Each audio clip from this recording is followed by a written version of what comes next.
జరగబోతుందనేది కూడా తేల్చి చెప్పబోతున్నారా? ఎస్ నైనా, ఎందుకంటే నిన్న ఘటనకు సంబంధించి 4 days బ్యాక్ జరిగింది. దాని తర్వాత అక్కడ ఉన్నటువంటి వాళ్ళ పేర్లను తీసుకోవడం, చిక్కుకున్న వారిలో 2 ఇంజనీర్లు, 2 టెక్నీషియన్లు, 4 కార్మికులు, వీరికి సంబంధించినటువంటి డాటాను జేపీ కన్స్ట్రక్షన్స్ దగ్గర వారి పూర్తి వివరాలను తెలుసుకోవడంతో పాటు ఘటన జరిగిన వెంటనే జేపీ కన్స్ట్రక్షన్స్ ఆ కుటుంబ సభ్యులకు సమాచారం ఇచ్చారు. సమాచారం ఇచ్చిన వెంటనే నిన్న ఆ కుటుంబ సభ్యులంతా కూడా జేపీ కన్స్ట్రక్షన్కు సంబంధించినటువంటి ప్రధాన ఆఫీసు దగ్గరికి రావడం జరిగింది.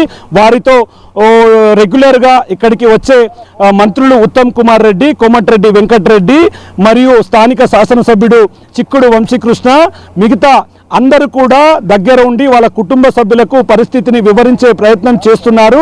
కానీ వారు మాత్రం మాకు సంబంధించినటువంటి కుటుంబ సభ్యులు మాకు దూరమై దాదాపు 4 రోజులు గడుస్తున్నా వారి ఆచూకీ లభ్యం కావడం లేదు, కనీసం వారి ఆచూకీ మాకు కావాలంటూ కూడా కన్నీరు మున్నీరుగా విలపిస్తున్నటువంటి పరిస్థితి ఇక్కడ కనిపిస్తుంది.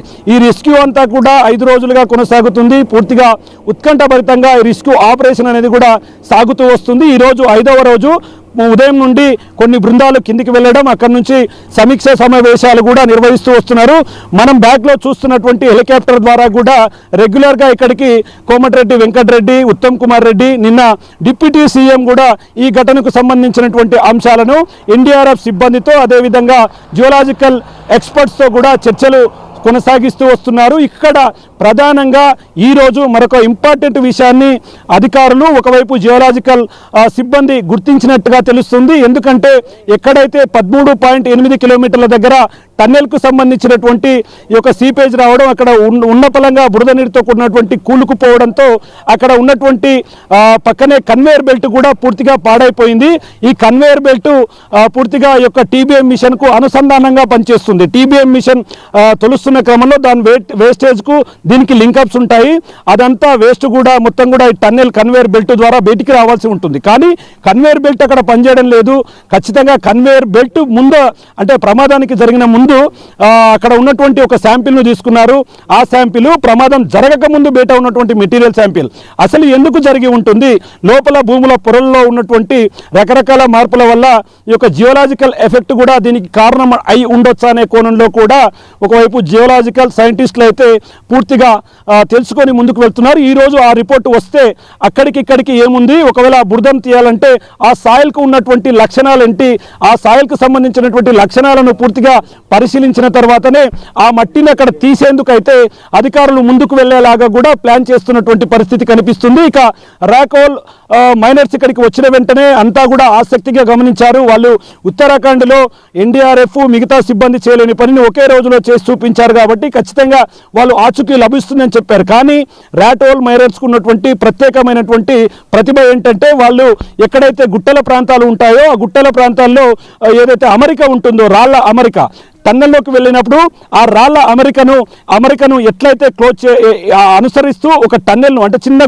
ఒక రంధ్రాన్ని ఏర్పాటు చేసుకొని ఆ రంధ్రం గుండా వేరే రూట్లో అక్కడికి వెళ్తారు. కానీ ఇక్కడ సిచ్యువేషన్ అలా లేదు. మొత్తం బురద, ఆ బురదలోకి వెళ్తే తిరిగి రావడం అసాధ్యంతో కూడుకున్న పని అన్నట్టుగా కూడా చెప్తున్నారు. మరోవైపు ఆ బురదను క్లీన్ చేయాలంటే దాదాపు 1000 మెట్రిక్ టన్నుల ఆ బురదంతా కూడా అక్కడ పడి ఉంది. కన్వేయర్ బెల్ట్ రన్ కావాలంటే ఖచ్చితంగా కన్వేయర్ బెల్ట్ను పూర్తిగా రఫ్గా క్లియర్ చేస్తున్నటువంటి పరిస్థితి ఓవరాల్గా కనిపిస్తుంది. ఏది ఏమైనప్పటికీ దాదాపు 5 daysగా కొనసాగుతున్నటువంటి ఈ రెస్క్యూ ఆపరేషన్ పై సర్వత్రా ఆసక్తి నెలకొని ఉందనే చెప్పవచ్చు. ఇప్పటికీ జాన్సన్ కంపెనీకి సంబంధించినటువంటి అధికారి, అదేవిధంగా దీనికి సంబంధించినటువంటి వారు కూడా టన్నెల్ కింది భాగానికి రావడం జరిగింది. అక్కడ ఆయన కాస్త మీడియాతో కూడా మాట్లాడినట్లుగా తెలుస్తుంది. వారు చెబుతున్న దాని ప్రకారం ఎవరైనా సరే ఉన్నత అధికారుల ఆదేశాలు మీరి వారు ఖచ్చితంగా సొంత నిర్ణయాలతో పనులు చేస్తే మాత్రం ఖచ్చితంగా టన్నెల్ లోపల మరింత ప్రమాదం చోటు చేసుకునే అవకాశాలు ఉన్నాయని చెప్పి కూడా ఇక్కడ అధికారులు చెబుతున్నటువంటి పరిస్థితి కనిపిస్తుంది. ఇక ముఖ్యంగా 4 days నుంచి గమనించాం. దాదాపు 8:30 గంటలకు 50 మంది లోపలికి వెళ్ళారు, 42 మంది బయటికి వచ్చారు, 8 మంది లోపల చిక్కుకున్నారు. వాళ్ళ డీటెయిల్స్ తీసుకున్నారు, ఇన్ఫర్మేషన్ ఇచ్చారు. తీసుకున్న వెంటనే కోమటిరెడ్డి ఉత్తమ్ కుమార్ రెడ్డి ఇక్కడికి చేరుకున్నాడు.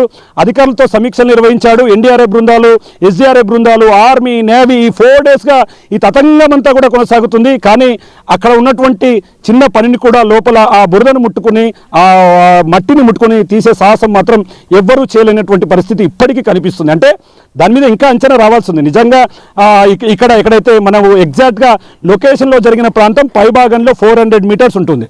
ఆ 400 మీటర్స్ కూడా జియోలాజికల్ టీం కూడా ఈరోజు వెళ్ళబోతున్నట్టుగా మనకు తెలుస్తుంది. మనకు వచ్చినటువంటి ప్రాథమిక సమాచారం ప్రకారం అక్కడికి వెళ్ళి ఆ ఇన్సిడెంట్ జరిగినప్పుడు పైన 400 మీటర్ల ఎక్కడైనా ఈ యొక్క జియోలాజికల్కి సంబంధించినటువంటి ఎఫెక్ట్ జరిగిందా, భూమి పొరల్లో మార్పులు వచ్చాయా, ఈ క్రమంలో ఓవరాల్గా డాటా తీసుకున్న తర్వాతనే ఆ సాయిల్ను బయటికి తీయాలి, వారి ఆచూకీ కోసం ముందుకు వెళ్ళాలి అనే క్రమంలో ఓవరాల్గా పనిచేస్తున్నారు. ఇప్పటికే రాత్రి ఇక్కడే కోమటిరెడ్డి వెంకటరెడ్డి సైతం కూడా బస చేయడం, వారితో పాటు స్థానిక ఎమ్మెల్యేలు కూడా ఉండడం, దీనిని అధికారులతో సమీక్షలు సమావేశాలు నిర్వహిస్తుండడం, ఇక ఎన్డీఆర్ఎఫ్ సిబ్బంది మిగతా రెస్క్యూ టీంని కూడా పూర్తిగా ఫాలోఅప్ చేస్తున్నటువంటి పరిస్థితి అయితే ఈ ఎస్ఎల్బిసి టన్నెల్ దగ్గర కొనసాగుతుంది. సునయన.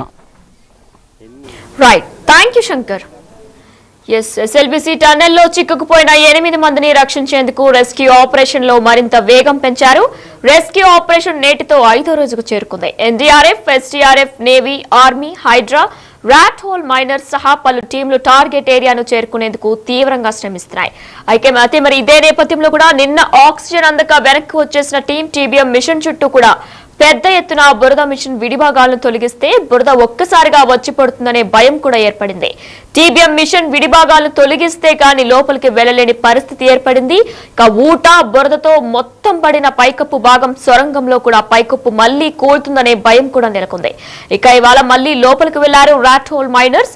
ఇక ఇదే నేపథ్యంలో మా బిగ్ టీవీ ప్రతినిధి కూడా టనెల్ లోనికి ప్రవేశించారు. అయితే అక్కడ వెంటిలేషన్, ఆక్సిజన్ అలానే బురద ఏ విధంగా ఉంది కూడా వివరించే ప్రయత్నం చేశారు. అదొకసారి ఇప్పుడు చూద్దాం. దాదాపు 96 గంటలు గడుస్తుంది. ఇప్పటికీ ఎస్ఎల్బిసి టన్నెల్లో చిక్కుకున్న వారి ఆచూకీ లభ్యం కాలేదు. ప్రజెంట్ మనం ఎస్ఎల్బిసి టన్నెల్ దగ్గర ఉన్నాము. టన్నెల్ దగ్గర పరిస్థితిని మన కెమెరామెన్ చూపించే ప్రయత్నం చేస్తున్నాడు. మొత్తంగా ఈ టన్నెల్ దగ్గర 96 గంటలుగా లోపల చిక్కుకున్నటువంటి 8 మంది వారి ఆచూకీ లభ్యం కాకపోవడంతో ఇప్పటికీ రెస్క్యూ ఆపరేషన్ కొనసాగుతున్నటువంటి పరిస్థితి టన్నెల్ దగ్గర గమనించవచ్చు.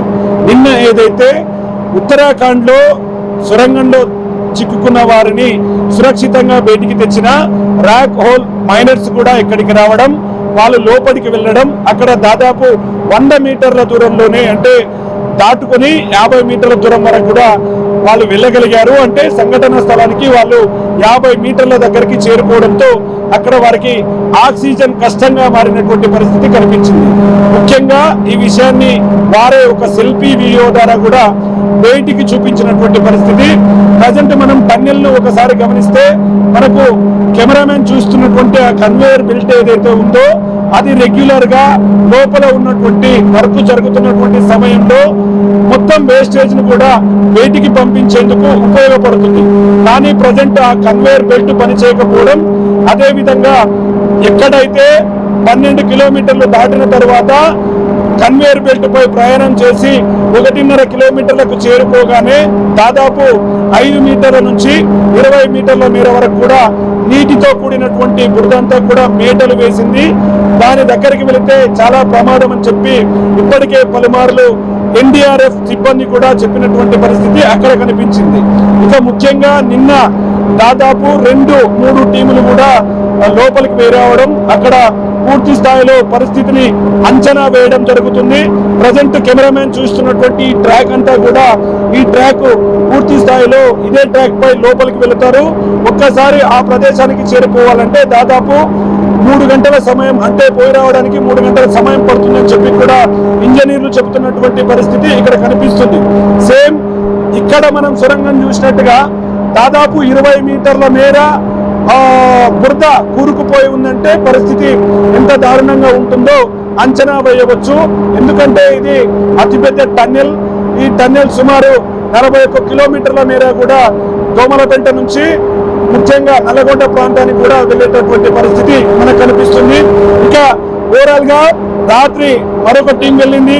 మరొక టీం కు సంబంధించినటువంటి సభ్యులు లోపలికి వెళ్లారు.